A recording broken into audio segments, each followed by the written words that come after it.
ಆರವ ಇದು ಗುಂಡು ಇದು ಯಾರಿದು?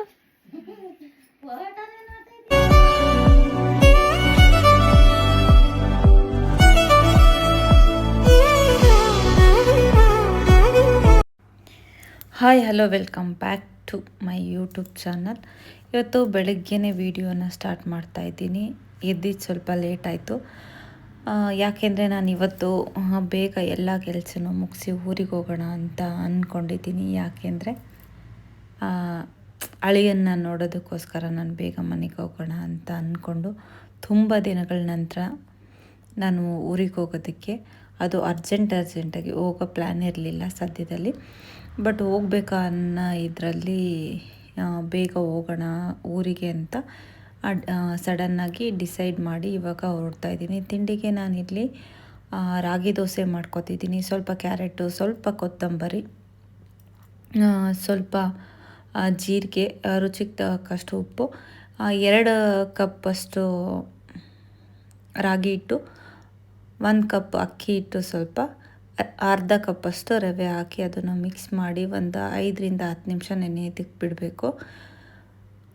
ನಂತರ ಅದಕ್ಕೆ ಸ್ವಲ್ಪ ಏನು ತುರಿದಿಟ್ಕೊಂಡಿರೋ ಅಂಥ ಕೊತ್ತಂಬರಿ ಇರ್ಬೋದು, ನೀವು ಎಕ್ಸ್ಟ್ರಾ ಏನು ಬೇಕಾದರೂ ಹಾಕೋಬೋದು. ನಾನಿಲ್ಲಿ ಕೊತ್ತಂಬರಿ ಮತ್ತು ಕ್ಯಾರೆಟು, ಜೀರಿಗೆ ಹಾಕ್ಕೊಂಡಿದ್ದೀನಿ. ತುಂಬಾ ಚೆನ್ನಾಗಿರುತ್ತೆ, ನೀವು ಟ್ರೈ ಮಾಡಿ. ಬೇಗ ಇನ್ಸ್ಟಂಟ್ ದೋಸೆ ಅಂತಲೇ ಹೇಳ್ಬೋದು.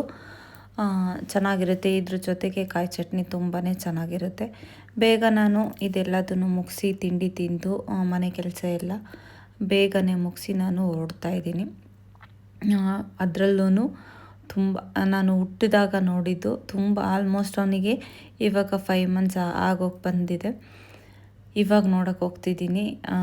ಅಂದರೆ ತುಂಬ ಎಕ್ಸೈಟ್ಮೆಂಟ್ ಅಂತಲೂ ತುಂಬ ಖುಷಿ, ನಾನು ನೋಡೋಕೆ ಹೋಗ್ತಿದ್ದೀನಲ್ಲ ಅಂತ. ಅದರಲ್ಲೂ ನನಗೆ ಚಿಕ್ಕ ಮಕ್ಕಳಂದರೆ ತುಂಬಾ ಇಷ್ಟ. ಅದರಲ್ಲೂ ನಮ್ಮಣ್ಣನ ಮಗ ಅಂದರೆ ನನಗೆ ಇನ್ನೂ ಇದು. ಸೊ ಅವನಿಗೆ ಹೇಗೆ ಆಡ್ತಾನೆ ಅನ್ನೋದೆಲ್ಲದನ್ನು ನೋಡಬೇಕಲ್ವ. ಅದಕ್ಕೋಸ್ಕರ ನಾನು ಬೇಗ ಹೋಗೋಣ ಅಂತ ಎಲ್ಲದನ್ನು ಮುಗಿಸ್ಕೊಂಡು ಇವಾಗ ಹೊರಟಿದ್ದೀನಿ. ಬಸ್ಸಲ್ಲಿ ಹೋಗೋಣ ಟ್ರೈನಲ್ಲಿ ಹೋಗೋಣ ಅನ್ನೋದಕ್ಕಿಂತ ಇವಾಗ ಟ್ರೈನು ಸಿಗುತ್ತೋ ಸಿಗಲ್ವೋ ಅದು ನನಗೆ ಗೊತ್ತಿಲ್ಲ. ಸೊ ಬಸ್ಸಲ್ಲೇ ಹೋಗ್ತೀನಿ. ಅಲ್ಲಿಂದ ನಮ್ಮಣ್ಣ ಬರ್ತಾನೆ ಕರ್ಕೊಂಡು ಹೋಗೋದಕ್ಕೆ. ಅಲ್ಲಿಂದ ಹೋಗಿ ಫಸ್ಟು ಮಗನ ನೋಡಿ, ನಂತರ ಅವನ ಜೊತೆ ಆಟ ಆಡೋದೇ ಒಂದು ಖುಷಿ. ಸೊ ನೋಡೋಣ ಏನೇನಾಗುತ್ತೆ ಅಂತ. ಇದ್ರ ಜೊತೆಗೆ ಎಷ್ಟೊಂದು ಕೆಲಸಗಳಿದ್ದಾವೆ, ಆ ಕೆಲಸಗಳೆಲ್ಲನೂ ಮುಗಿಸ್ಕೊಂಡು ಬರಬೇಕು. ಯಾಕೆಂದರೆ ನಾವು ಮಕ್ಕಳ ಜೊತೆ ಇದ್ದಾಗ ನಮ್ಮ ಮೈಂಡು ತುಂಬಾ ರಿಲ್ಯಾಕ್ಸ್ ಆಗುತ್ತೆ. ತುಂಬ ದಿನದ ನಂತರ ನಾನು ಸ್ವಲ್ಪ ಮೈಂಡನ್ನ ರಿಲ್ಯಾಕ್ಸ್ ಮಾಡ್ಕೊಳ್ಳೋಣ ಅಂತ ಅಂದ್ಕೊಂಡು ಹೋಗ್ತಾಯಿದ್ದೀನಿ. ನೋಡೋಣ ಏನೇನಾಗತ್ತೆ ಅಂತ. ನನಗಂತೂ ನಾನು ಅಂದ್ಕೊಂಡಿದ್ದೀನಿ ಫುಲ್ಲು ಅವನ ಜೊತೆನೇ ಜಾಸ್ತಿ ಟೈಮ್ ಸ್ಪೆಂಡ್ ಮಾಡಬೇಕು. ಅವನ ಜೊತೆನೇ ನನಗೆ ತುಂಬ ದಿನದ ಆಸೆ ಅಂತಲೇ ಹೇಳ್ಬೋದು. ನನಗೆ ಆಟ ಆಡಿಸ್ಬೇಕು ಆ ಥರದ್ದೆಲ್ಲ. ಇವಾಗ ಹೋಗೋಕ್ಕಾಗಿರಲಿಲ್ಲ.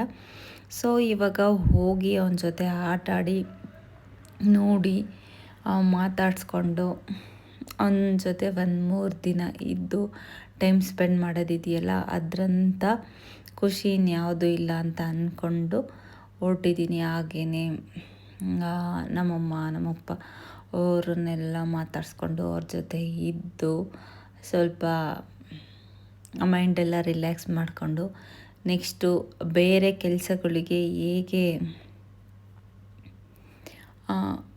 ತಯಾರು ಮಾಡ್ಕೋಬೇಕು, ರೆಡಿ ಮಾಡ್ಕೋಬೇಕು ಅನ್ನೋದನ್ನೆಲ್ಲದನ್ನು ಮೈಂಡನ್ನ ರಿಲ್ಯಾಕ್ಸ್ ಮಾಡಿ ಯೋಚನೆ ಮಾಡಬೇಕು ಅಂತ ಅಂದ್ಕೊಂಡಿದ್ದೀನಿ.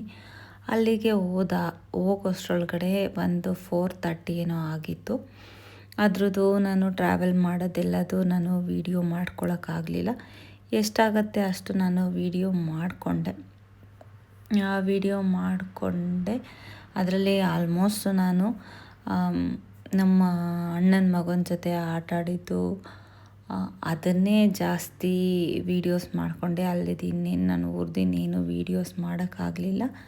ನೆಕ್ಸ್ಟು ಊರಲ್ಲಿ ಏನಾಯಿತು ಏನು ಅನ್ನೋದ್ರ ಬಗ್ಗೆ ಎಲ್ಲದು ನಾನು ಇನ್ನೊಂದು ವೀಡಿಯೋ ಮಾಡ್ತೀನಿ. ಬಟ್ ಈ ವಿಡಿಯೋ ಅಂತೂ ತುಂಬ ಎಕ್ಸೈಟ್ಮೆಂಟ್ ಆಗಿತ್ತು, ತುಂಬ ಚೆನ್ನಾಗಿತ್ತು ಅಂತಲೇ ಹೇಳ್ಬೋದು. ನನಗಂತೂ ಮನಸ್ಸಿಗೆ ಸಮಾಧಾನ ಅಂದರೆ ಸಮಾಧಾನ ಅನ್ನಿಸ್ತು ಅಂತಲೇ ಹೇಳ್ಬೋದು. ಆಮೇಲೆ ಅವನ ಜೊತೆ ಆಟ ಆಡಿಕೊಂಡು ಕೆಲವೊಂದು ರೀಲ್ಸು ಮತ್ತು ವೀಡಿಯೋಸು ಮಾಡಿಕೊಂಡೆ. ಬಟ್ ಅವ್ನು ನಾನು ಹೋಗಿದ ತಕ್ಷಣವೇ ಅವ್ನು ನನ್ನ ಜೊತೆ ಬಂದನಲ್ವ, ಅಳ್ದಲ್ಲೇ ನನ್ನ ಜೊತೆ ಆಟ ಆಡಿಕೊಂಡು 3 ದಿನ ನನ್ನ ಜೊತೆನೇ ಇದ್ನಲ್ಲ, ಅದಂತೂ ನನಗೆ ಮರೆಯೋಕ್ಕಾಗದೇ ಇರೋ ಅಂಥದ್ದು ಅಂತಲೇ ಹೇಳ್ಬೋದು. ನನಗಂತೂ 1 ನಿಮಿಷ ನನಗೆ ಬಿಟ್ಟಿರೋಕೆ ಆಗ್ತಾನೇ ಇರಲಿಲ್ಲ. ಅಷ್ಟೊಂದು ನಾನು ಇದು ಮಾಡ್ಕೊಬಿಟ್ಟಿದ್ದೆ. ಒಂದು ಆಟನೂ ನಂಗೆ ತುಂಬಾ ಎಂಜಾಯ್ ಮಾಡಿದೆ ಅಂತಲೇ ಹೇಳ್ಬೋದು. ನನಗಂತೂ ಸಿಕ್ಕಾಬಟ್ಟೆ ರಿಲ್ಯಾಕ್ಸ್ ಆಯಿತು. ಆರವ ಇದು